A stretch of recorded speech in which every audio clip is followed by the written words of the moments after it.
누가복음 12장 20절부터 21절까지의 말씀을 우리 다 같이 함께 봉독하시겠습니다. 하나님은 이르시되 어리석은 자여 오늘 밤에 내 영혼을 도로 찾으리니 그러면 내 준비한 것이 누구의 것이 되겠느냐 하셨으니 자기를 위하여 재물을 쌓아두고 하나님께 대하여 부요하지 못한 자가 이와 같으니라. 아멘. 저는 오늘 내가 가진 것의 참 주인이라는 제목으로 함께 말씀을 나누도록 하겠습니다. 우리 인간들의 가장 큰 주된 관심사는 먹고 사는 일이라 해도 과언이 아닐 것입니다. 늘 이 물질적인 것, 경제적인 것에 우리가 일희일비하며 살아가죠. 때로는 목매어 살아가기도 합니다.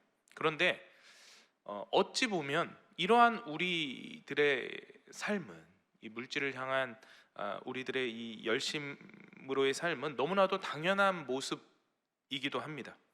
이 세상에 그 어느 누가 그 물질적인 것에, 경제적인 것에 초연한 삶을 살아갈 수가 있겠습니까? 세상에서 어떤 한 사회의 일원으로서 또 가정을 꾸려 나가는 존재로서 이 물질적인 것을 필요로 여기지 않는 사람이 누가 있겠어요? 그렇다면 이 돈이라는 것이 우리의 삶에 그토록 필수적인 요소라는 것을 우리가 인정하게 된다면 우리는 이제 한 걸음 더 나아가서 재물에 대한, 물질에 대한 예수 그리스도의 가르침이 어떠한지, 성경의 가치관이 어떠한지를 잘 알아나가야 할 것입니다. 과연 성경은 우리에게 물질에 대해서 물질을 무엇이라고 이야기하고 있는지, 물질을 향해 바라보는 우리의 시선이 어떠해야 하는지, 어떻게 우리가 이 세상에서 이 필수 불가결인 이 물질, 돈을 사용하며 살아가야 할지에 대해서 고민해야 한다라는 것입니다. 그 올바른 믿음의 가치관을 형성해 나가야 한다라는 것이죠. 오늘 함께 읽었던 말씀의 본문은 이 물질관에 대한 이 예수님의 가르침을 기록하고 있습니다. 믿음의 백성들에게 가르쳐 주시는 이 예수님의 물질에 대한 메시지 한 세 가지 정도로 오늘 함께 나누어 살펴보도록 하겠습니다. 첫 번째로, 재물이 우리의 삶의 주된 관심사가 되어서는 안 된다는 것입니다. 한번 따라서 고백하도록 하겠습니다. 재물이 주된 관심사가 되어서는 안 된다. 말씀이 시작되는 문장의 이 문단의 첫 구절을 우리가 한번 살펴보면 누가복음 12장 13절 말씀이거든요. 누가복음 12장 13절 말씀 함께 보겠습니다. 무리 중에 한 사람이 이르되 선생님, 내 형을 명하여 유산을 나와 나누게 하소서 하니, 이름이 기록되지 않은 누군가가 예수님과 무리들 앞에 나와서 예수님께 자신이 가진 문제를 해결해 주기를 요청하고 있는 모습입니다. 그가 가지고 있던 그의 삶의 문제가 무엇이었습니까? 바로 유산 상속에 대한 문제였어요. 말씀을 보니까 이 유산 상속으로 인해서 자신의 친형과 어떤 문제가 발생하게 되어진 것 같습니다.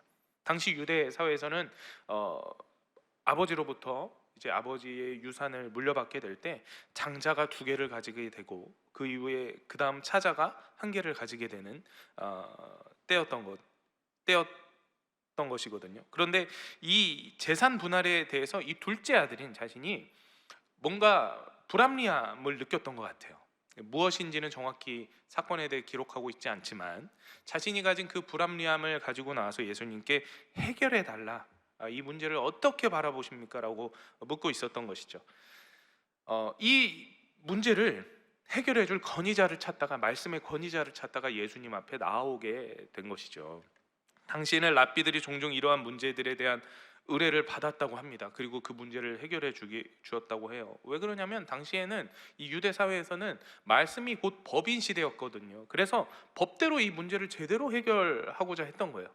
오늘날 우리가 변호사를 찾아가서 뭐 자문을 구하고 법적인 송사를 하는 것과도 마찬가지였던 것이죠. 이 사람이 자신의 그 문제, 유산 상속의 문제를 가지고 말씀의 권위자인 예수님 앞에 나와서 자신의 문제 해결을 구하는 것, 뭐 이상해 보이지 않습니다. 중요한 것은 예수님의 반응이에요. 예수님의 반응이 어떠했느냐? 누가복음 12장 14절 말씀입니다. 이르시되 이 사람아, 누가 나를 너희의 재판장이나 물건 나누는 자로 세웠느냐 하시고, 쉽게 풀이해서 말씀드리면 너 그런 걸 나한테 왜 물어봐? 내가 뭐 너네 재산 분할 도와주는 사람이야? 이렇게 얘기하신 거예요. 기껏 예수님을 이제 말씀에 대한 권위자로 여기고 자신의 삶의 문제를 가지고 나와서 도움 받기를 원하는 이에게 차갑게 대하시는 모습을 볼 수 있죠. 그 문제는 그 사람에게 있어서는 정말 매우 중요한 문제였을 거예요. 그죠? 사실 예수님의 이러한 반응은 매우 의도된 반응이었습니다. 그 행동을 통해 예수님께서 가르침을 주시기 원하셨던 것이죠. 예수님께서 이 믿음의 백성들이 물질을 바라보는 그 물질관, 가치관에 대해서 우선적으로 어떤 마음을 품고 살아가야 할지에 대해서 이야기해 주고자 했던 것입니다. 바로 물질이 내 삶의 제일의 관심사가 아닌 하나님의 관심사인 생명, 그 생명의 우선순위를 두며 살아가려는 가르침이었죠. 누가복음 12장 15절 말씀 보겠습니다. 그들에게 이르시되 삼가 모든 탐심을 물리치라 사람의 생명이 그 소유에 넉넉한 데 있지 아니하니라 하시고, 예수님은 지금 무리들과 함께 모여 있을 때 생명에 대한 이야기를 하고 계셨어요. 영혼에 대한 이야기, 구원에 대한 이야기. 어떻게 하면 이 구원받지 못한 백성들, 곧 죽어 없어질 이 연약한 존재들이 구원을 얻을 수 있을지, 어떻게 하면 영생을 누릴 수 있을지에 대한 이야기들을 나누고 있었던 것이죠. 예수님의 관심사는 오로지 죽고 사는 것, 영혼의 문제에 밖에 없었습니다. 그것이 바로 예수님이 이 땅에 오신 이유였기 때문이죠. 그런데 그 영생의 문제가 너무나도 시급하고 너무나도 중차대한데, 그 중차대한 문제 앞에 기로의 선자들이 이렇게 모여 있는 이때에 그 중에 한 명이 자신의 삶의 문제, 물질의 문제를 가지고 나와서 이것을 더 우선순위를 여기며 예수님께 나아오고 있다는 거예요. 그 중대한 영생의 문제, 구원의 문제를 다 뒤로 한 채 등한시 여기면서 현실의 물질의 해결만을 외치고 있었던 것이죠. 아버지 하나님의 주된 관심사는 이 땅의 물질에 있던 것이 전혀 아니었는데 말이죠. 이 믿음의 백성들의 구원의 문제만을 관심 갖고 계셨던 하나님 앞에 자신의 이 찰나의 잠깐의 삶의 문제만을 해결받기 위해 예수님께 나아오고 있었다는 것입니다. 우리의 삶의 주 관심사에 대한 우선순위를 우리는 잘 정립해 나가야 합니다. 돈 중요하죠. 없어서는 안 될 것입니다. 우리 모든 인류의 필연적인 삶의 일부이기도 합니다. 그러나 세상 모두가 그 돈이 전부인 것처럼 돈에 매달리고 돈에 바라보고 돈을 쫓고 살아갈 때 우리 믿음의 백성들이 똑같이 살아가서는 안 된다는 것입니다. 돈보다 더 높은 우선순위에 그보다도 더 높은 중차대한 문제인 영생의 문제가 있어야 한다는 것입니다. 우리의 삶의 주된 관심사가 돈이 되어져서는 안 되고 바로 사람을 살리고 죽이는 일, 이 구원의 문제에 있어야 한다는 것이죠. 돈이 우리의 삶에 믿음보다 앞서게 될 때 우리는 평생 믿음의 삶을 살아갈 수가 없게 됩니다. 돈의 노예가 되어져 살아갈 수밖에 없기 때문이죠. 우리의 모든 믿음의 순종과 헌신과 예배의 모습 또한 모든 물질 앞에 무너질 수밖에 없게 되는 것입니다. 우리는 물질이 전부인 것처럼 여기며 살아가는 이 현실에 살아가면서도 동시에 늘 보다 중요한 가치가 무엇인지를 깨달아야 합니다. 보다 중대한 삶의 목적을 위해 늘 우리의 삶의 수고와 노력을 행하는 자들이 되어져야 한다는 것입니다.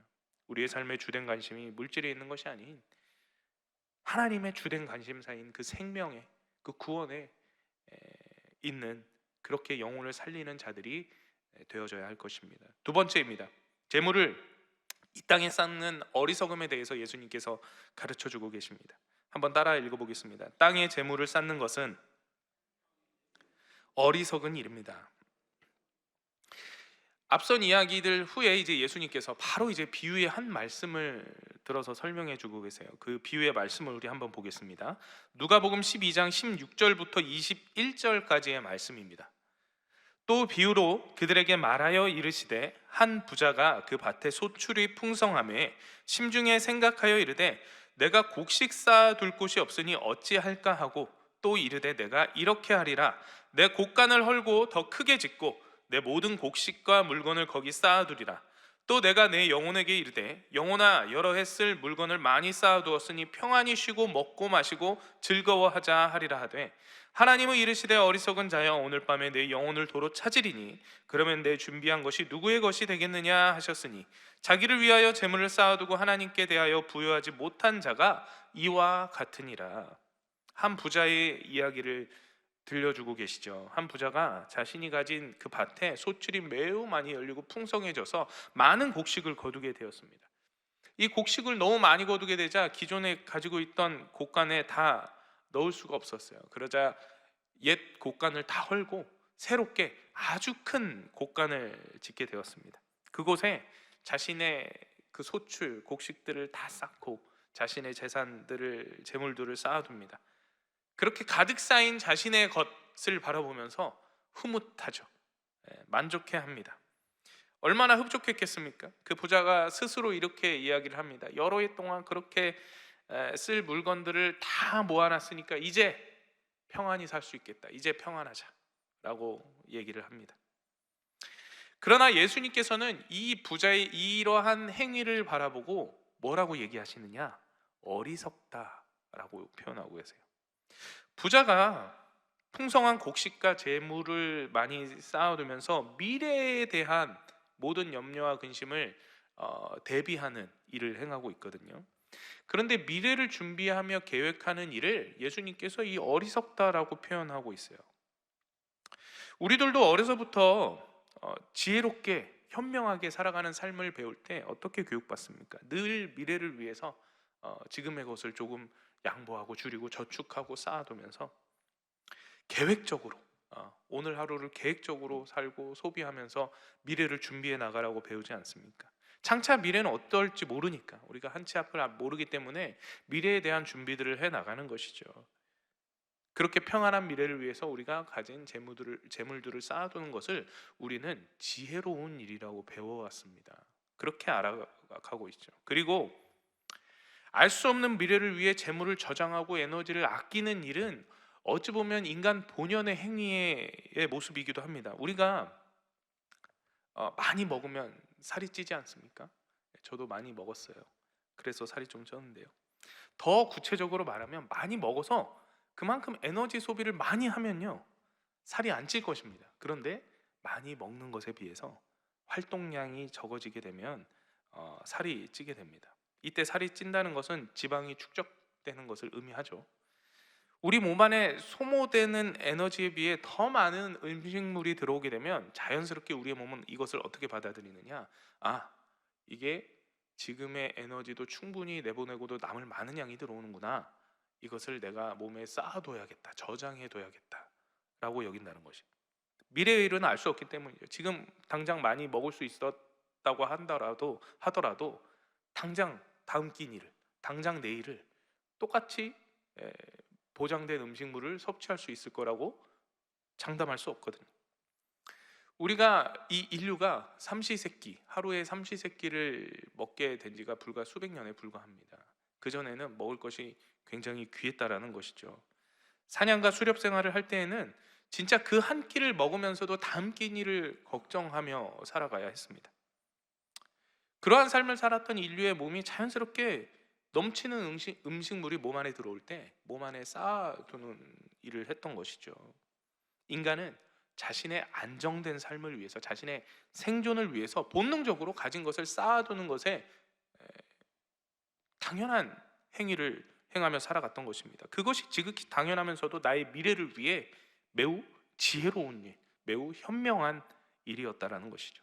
그런데 예수님께서 오늘 이 말씀에 이러한 일을 행하는 이 부자의 모습을 보고 어리석은 일이라고 표현하고 있다는 거예요. 그토록 현명해 보이는 지혜로운 일을 행하는 자에게 왜 어리석다라고 말씀하시는가?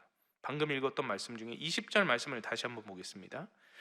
하나님은 이르시되 어리석은 자여 오늘 밤에 내 영혼을 도로 찾으리니 그러면 내 준비한 것이 누구의 것이 되겠느냐 하셨으니, 그토록 열심히 곡간을 채우고 공을 들여 미래를 준비해 놨는데 한순간 하나님께서 그 영혼을 데려가시게 된다면 그가 그토록 열심히 모았던 재물과 곡식들은 누구의 것이 되겠느냐는 것입니다. 그 영혼이 이미 죽었는데, 육신의 죽음을 맞이했는데 그토록 열심히 모았던 곡식은, 그 재물은 누구의 것이 되느냐는 것이죠. 그렇게 열심히 준비했던 그의 미래는 과연 뭐가 되냐는 것입니다. 아무것도 아니라는 것이죠. 죽고 나면 아무것도 아니라는 것이에요. 죽고 나면 아무것도 아닌 그것을 위해 열심히 애를 쓰고 지금 현재의 나의 삶을 갉아서 미래를 향해 투자했지만 그가 꿈꿨던 미래는 전혀 다가오지 않았다는 것입니다. 정작 자신이 미래를 위해 참고 견디며 노력했지만 그 모든 재물은 다른 이의 소유물이 되고 말았던 것이죠. 그러기에 이 땅에 곳간의 재물을 쌓는 일이 어리석은 일이라고 말씀하고 계신 것입니다. 정작 내가 아무리 쌓아봤자 내가 누리지 못할 수도 있을 뿐더러 내가 죽고 나면 누릴 수 없는 그림의 떡이 되어지고 말기 때문입니다. 마치 바닷가에서 어린아이들이 해변가에서 모래성을 열심히 쌓는 일과 같다라는 것이죠. 그토록 아름답고 이쁘게 멋지게 높게 모래성을 쌓으면 뭐합니까? 한순간 밀물대 파도가 덮치고 나면 다 사라져 버리고 마는 것이죠. 그 부자가 진정한 부자라고 말할 수 없는 것이 바로 이 이유입니다. 땅에서 부자로 살아갈 수 있는 순간이 영원하지 않기 때문이에요.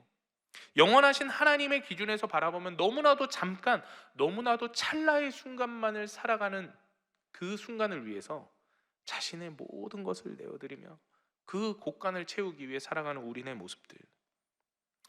여러분, 인생이 쏜살같이 지나간다라는 말이 있지 않습니까? 우리네 인생도 어느 순간 이 쏜살처럼 마지막 관역에 꽂혀 멈춰서는 순간이 다가온다는 거예요. 그 살이 지나가는, 화살이 지나가는 그 순간 매우 짧죠.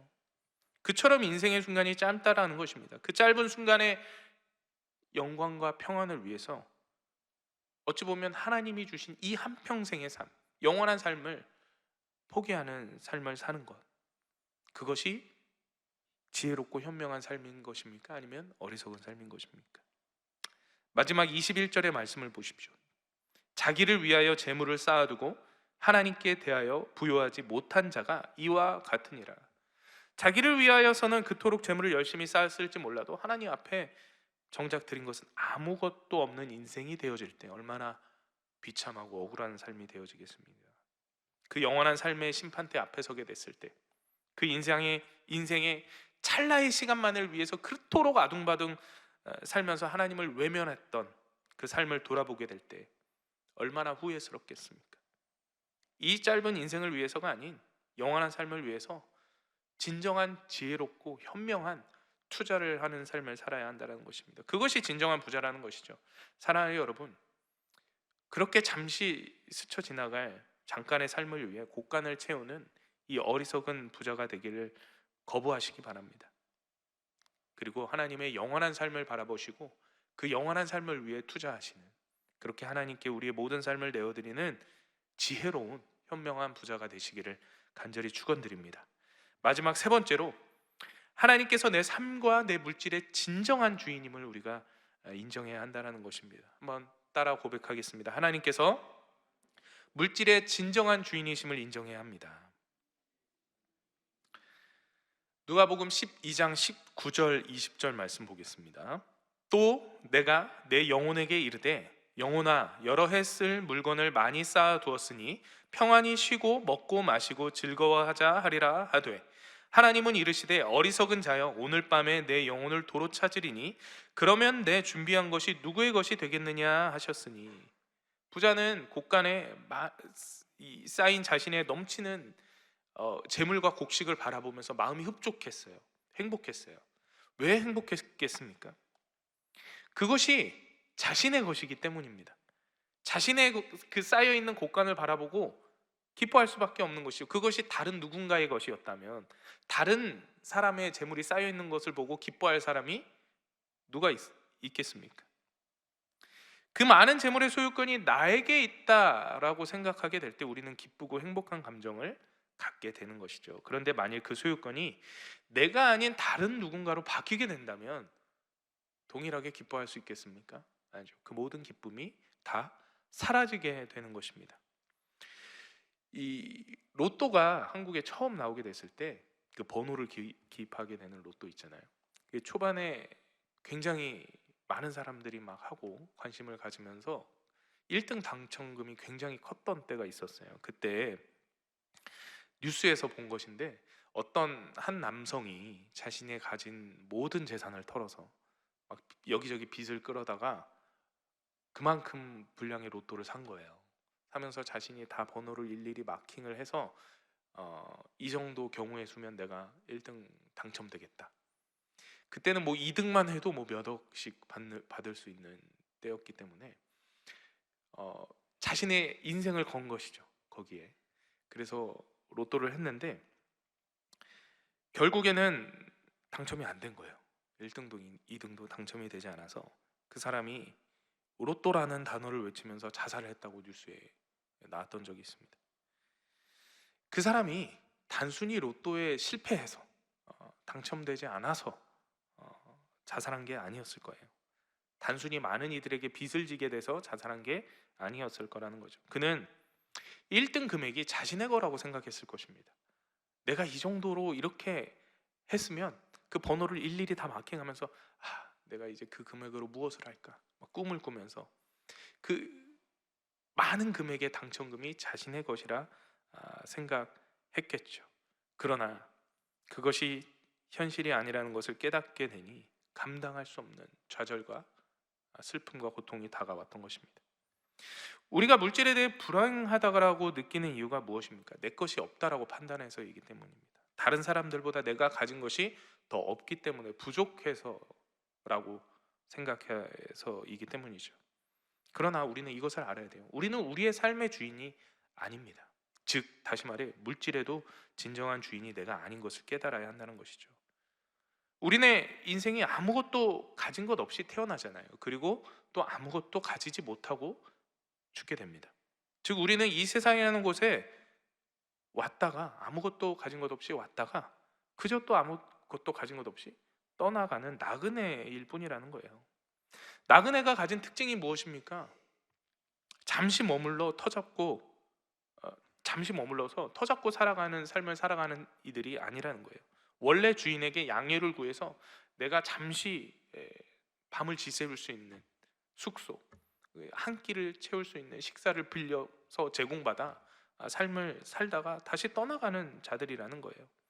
그가 먹고 마시는 집과 밥, 그가 누리는 모든 것이 그의 것이 아니라는 것입니다. 원래 주인이 다 있는 거예요.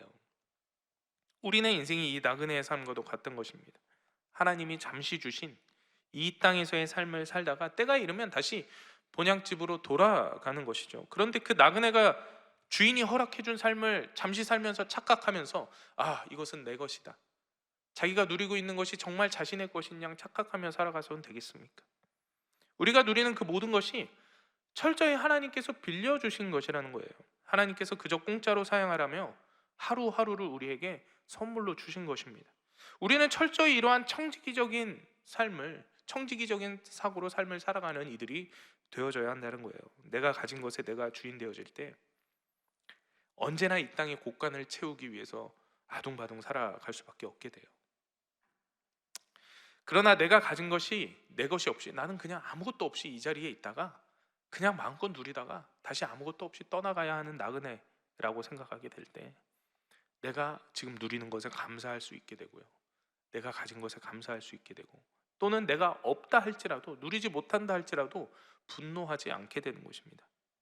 사랑하는 여러분, 오늘의 말씀의 제목이 내가 가진 것의 참 주인입니다.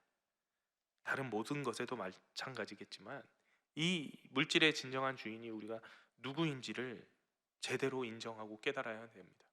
그것을 모르고서는 절대로 우리는 올바른 신앙생활을 해 나갈 수가 없게 됩니다. 내가 가진 것의 참 주인 되신 하나님을 오늘도 그리고 내일도 평생 동안 하나님께서 잠시 빌려주신 그 하루하루를 살아가며 주님이 주인으로 인정하며 모시는 자들 되어져 살아가야 하는 것입니다. 그래서 올바른 물질관으로, 올바른 가치관으로 이 세상을 바라보며 이 세상 속에서 세상의 삶에 목매어, 그 물질에 목매어 내가 나의 삶의 주인 되어 살아가는 자들이 아니라 내 삶의 모든 것의 주인이신 참 주인만을 바라보며 내 모든 물질도, 내 모든 삶도 주님께 드릴 수 있는 자들 되시기를 간절히 축원드립니다. 기도하시겠습니다. 살아계시고 역사하시는 주 하나님 아버지, 감사합니다. 우리의 모든 삶에 역사하시어서 하나님께서 영광 받으시며 하나님께서 허락하신 이 한평생의 삶을 주님 뜻대로 살기 원하시는 주님, 우리가 날마다 주의 계획하심과 인도하심을 바라보며 주님 뜻대로 순종하며 주님이 내 모든 삶의 주인이심을 고백하며 살아갈 수 있는 자들 되게 하여 주시옵소서. 우리가 때로는 이 현실의 삶을 살아가며 주님이 중요시 여기는 것이 무엇인지를 잊고 내 삶의 것을 위해서만 살아갈 때가 있습니다. 주님, 이 연약한 삶을 주님께서 회복시켜 주셔서 주님의 마음을 품고 주님의 가치관을 품고 이 세상을 살아가며 하나님의 뜻하신 믿음의 거부들이 다 되어질 수 있도록 축복하여 주시옵소서. 언제나 어디서나 하나님 주신 삶에 감사하며 기뻐하며 주님과 동행하는 삶을 살아가게 하시고, 그토록 살아가는 이 믿음의 자녀들의 삶을 통해 하나님의 나라가 주어진 그 모든 삶의 자리에 임할 수 있도록 인도하여 주시옵소서. 오늘의 이 귀한 예배 가운데 우리가 또한 마음 다하여 물질을 주님 앞에 드리기 원합니다. 이것이 내 것이 아닌 주님의 것임을 고백하며 드리는 이 귀한 손길들 축복하셔서 하나님의 나라의 뜻하신 합당한 일들로 하나님께서 아름답게 사용하여 주시고, 주어진 삶의 자리에서 더 큰 것으로 주님께 영광 올려드릴 수 있는 믿음의 자녀들 다 되어질 수 있도록 축복하여 주시옵소서. 오늘의 주어진 우리의 모든 삶 속에서도 하나님께서 보여주신, 하나님께서 인도하실 그 땅으로 나아가 하나님의 뜻대로 살아갈 수 있는 믿음의 자녀들 다 되어질 수 있도록 축복하여 주시옵소서. 감사드리며 이 모든 말씀 예수 그리스도의 이름으로 기도드립니다. 아멘.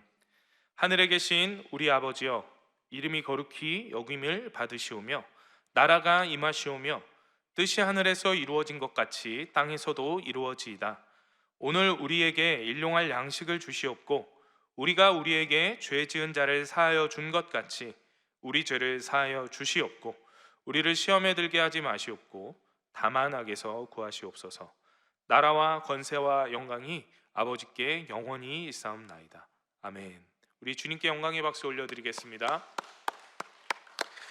자, 이제 우리 함께 기도하는 시간입니다. 나라와 민족을 위해서 기도해 주시고, 우리 여의도 순복음교회와 이영훈 대표 총회장님의 목회 사역을 위해서 기도해 주시기 바랍니다. 또 여의도 순복음 분당교회 부흥과 황선욱 담임 목사님의 목회 사역을 위해서 교회의 재직과 주의 종들 그리고 파송된 선교사님들을 위해서 기도해 주시기 바랍니다. 마지막으로 우리 몽골 복음주의 협회 컨퍼런스 초청으로 현지 사역 중에 계신 우리 담임 목사님과 우리 동역자들을 위해서, 그리고 가지고 나온 문제와 기도 제목을 위해서 우리 말씀을 기억하시면서 이 시간 함께 주님의 이름 3번 부르짖고 간절히 기도하도록 하겠습니다.